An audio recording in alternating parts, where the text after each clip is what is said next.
Welcome to distinguished Toastmaster, past District Governor, accredited speaker, Wayne Schultz.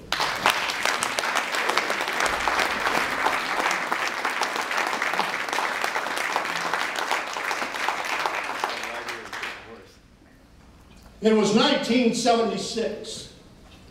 I stumbled into my first ever Toastmasters meeting. And fortunately for me, it was Toastbreakers 3389. And I will never forget that day, that experience, and that meeting. And so, Toastmaster John, thank you very much for that very nice introduction. Ladies and gentlemen, as your speaker tonight on this very special evening, celebrating 50 years of Toastbreakers 3389, the greatest Toastmasters Club in all of Toastmasters International.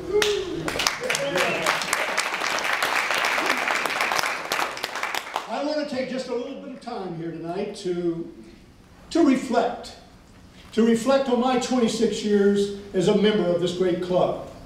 You might say, John, I want to take a look in my rearview mirror. And I have just enough time to share with you just a few of the memorable, unforgettable memories of my 26 years in this club. And I'm excited about sharing these memories with you, but for those of you who are past members and current members, I invite you, as I relate my experiences to you, I invite you to take a look in your rearview mirror. See if you can relate. See if you can see yourself in my experience. I think if you do that, you're going to have a better understanding, a better appreciation for the greatness of this club. So I'm so delighted to be your speaker here this evening on this very special occasion. And just in case any of you are wondering how I got to be your speaker, I must tell you that I received a phone call from Dick Savation about 2 months ago. And Dick said, Wayne, would you keynote our 50th anniversary celebration? I said, would I keynote? I would love to. I said, I'm complimented, I'm flattered by the invitation to be your speaker. I said, but tell me something. Dick, I happen to know that Toastbreakers has produced a lot of excellent speakers, fine speakers. I said, why haven't you called them and asked them to be your speaker? Dick says, I have.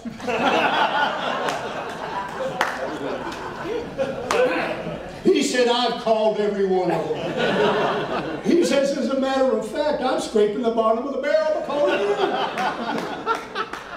And so I recognize that many of you are fine speakers. You can be up here giving this keynote.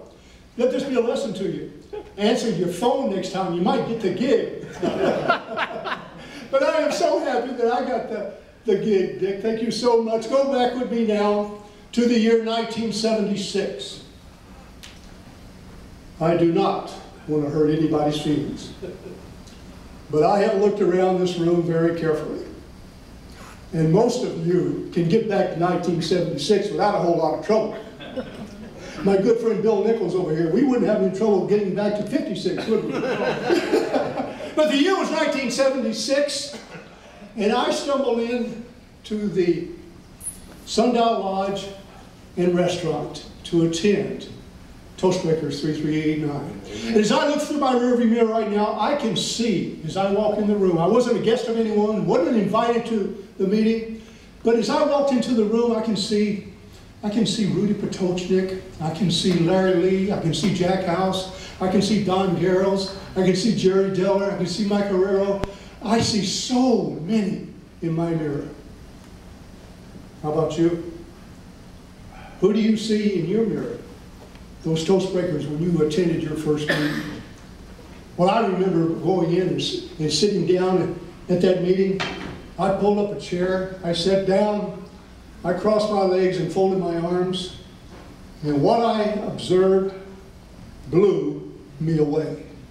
It blew me away. I observed and I listened to and saw excellent speakers, fine speakers, individuals who could stand up and use gestures, which were an extension of their spoken word. Speakers who could speak without using uhs and ahs. Speakers who had good grammar. I was so impressed. I remember sitting there, and as I look through my rearview mirror now, I remember exactly what I said. I said, someday, I'm going to be able to speak like that. Someday. What about you? When you sat down at your first club meeting, were you impressed by the speakers? Did you say to yourself that someday you're going to be able to break your fear of speaking before groups? Did you say to yourself, someday I'm going to be able to speak like all of these other speakers? Well, I sure did. And Lord knows I needed to break my fear of speaking before groups. You see, Steve, if you would have asked my best friend to describe me to you back in 1976, my best friend, Mike, would have told you that Wayne Schultz is a chronic introvert. He would have told you that Wayne Schultz is the kind of individual that wouldn't participate in a group situation. He wouldn't stand and speak in a PTA or a Cub Scout meeting. Wayne Schultz was a chronic introvert. He didn't have any ability to communicate, and he would have been telling you the truth. He would have told you that Wayne Schultz is the kind of individual that couldn't lead a group in silent prayer. Now, I notice this side of the room seems to get these faster than this side. And if that keeps up, we're going to stay after. But anyway, I remember so well. I was excited about joining Toastbreakers and breaking my fear of speaking before a group and getting to be a good speaker like all of the others. And I couldn't wait until the meetings, next Thursday, the next Thursday, the next Thursday. And about my fifth or sixth meeting, I'm sitting there, and I don't remember who it was, but I noticed him. I said, excuse me, how does a person go about joining this club? I wasn't a guest of anyone, wasn't invited by anyone. No one had thought to give me a membership application or ask me to join the club. Well, when Jack House got wind of that, Jack House, a crusty old retired Air Force colonel. You know, come to think of it, I've only known 2 Air Force colonels in my life, and both of them are crusty old.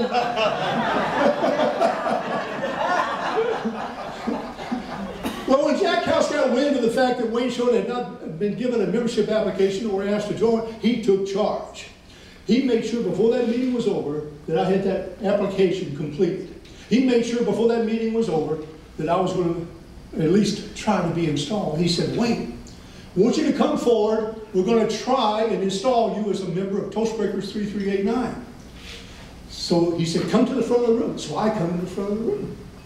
And he said, Wayne Schultz, I said that I'm going to try to install you as a member of Toastbreakers because I have to ask you 2 questions. And if you can answer both questions in the affirmative, retired Air Force colonel, he said, if you can answer both questions in the affirmative, we're going to let you be a member of Toastbreakers 3389.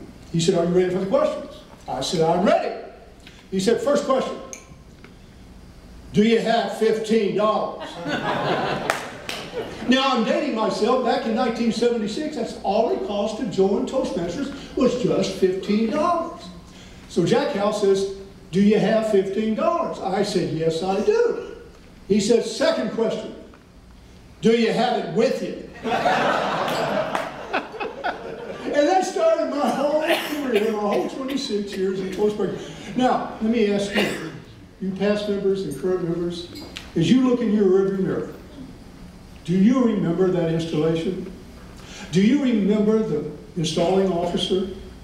Do you remember the start of the journey of getting better at this thing called public speaking and breaking your fear of speaking before groups? Do you remember it? Can you see it? I sure can. Well, after being installed as a member by Jack House, something magical happened. Something magical happened because they assigned a mentor to me. Dick Sabajian tells me that Toastbreakers still has the policy of assigning a mentor to a new member, someone that would guide and protect and strengthen an individual through that first manual. Well, something magical happened. Why? I'll never know. But they assigned a man by the name of Larry Lee to be my mentor.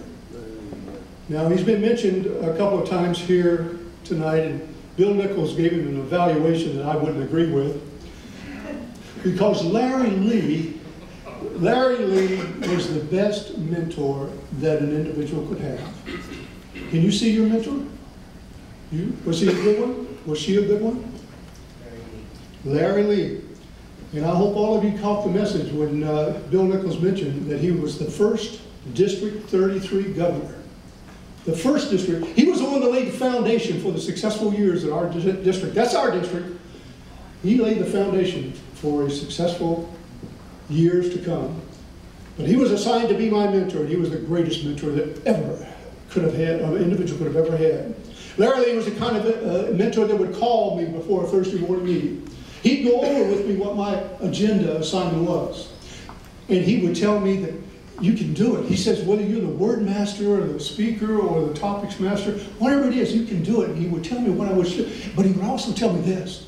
He said, there's no small agenda items in Toastbreakers.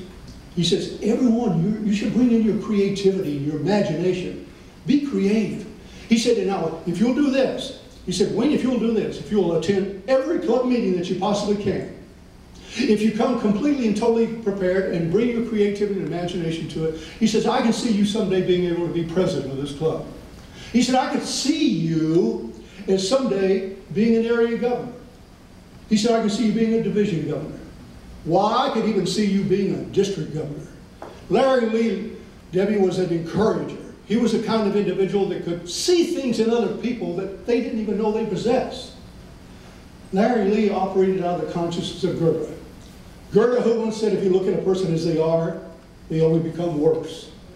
But if you look at them as if what they could be, then they become what they should be. Larry Lee was a magnificent mentor. I ask you once again, do you see that individual or group of individuals who've guided you along this development in your speaking and in your Toastmastering career? Have we taken time to thank that individual for taking the time in this nonprofit organization to give of themselves? Debbie did. She came back and she gave plenty to this great organization, and we thank her for that. But thank your mentor. Let them know how much you appreciate the contribution they made to you. You know, I really hate to leave you, but I've got throat trouble. Dick Sabazian told me that if I talk longer than 10 minutes, that I was going to cut my throat. So, but I want to close by extending a wish to all of you, whether you're a past member or a current member or soon to be a member or a returning member, Carol. This wish is something that I would extend to each one of you in this room, whether you're a member or not, but if I can remember the words to this wish, it goes like this. May you always be blessed with the gift of dissatisfaction and divine discontent. May you have an unquenchable thirst for knowledge and an appetite for self-improvement that knows no satisfaction. May you always consider life as your greatest gift, and your membership in Toastbreakers is your finest investment. May you always think your best, live your noblest, and love your fullest. May the hedges of friendship never rust, and may the wings of love never lose a feather. And finally, until you and I come together again, which I hope is at the 75th anniversary of Toastbreakers 3389, I hope you'll take these reflections that you've seen in your mirror, bring them to that 75th anniversary meeting, and then, until then, I pray that God would hold each one of you in the palm of his hand. Thanks for listening to me.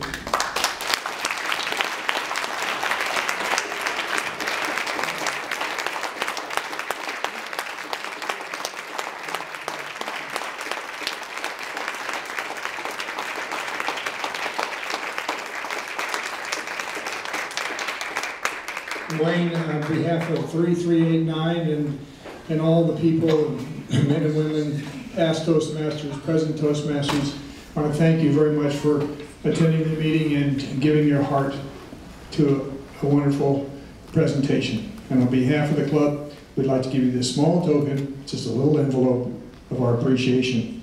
Thank you again. Oh my goodness. Thank you, John. Thank you.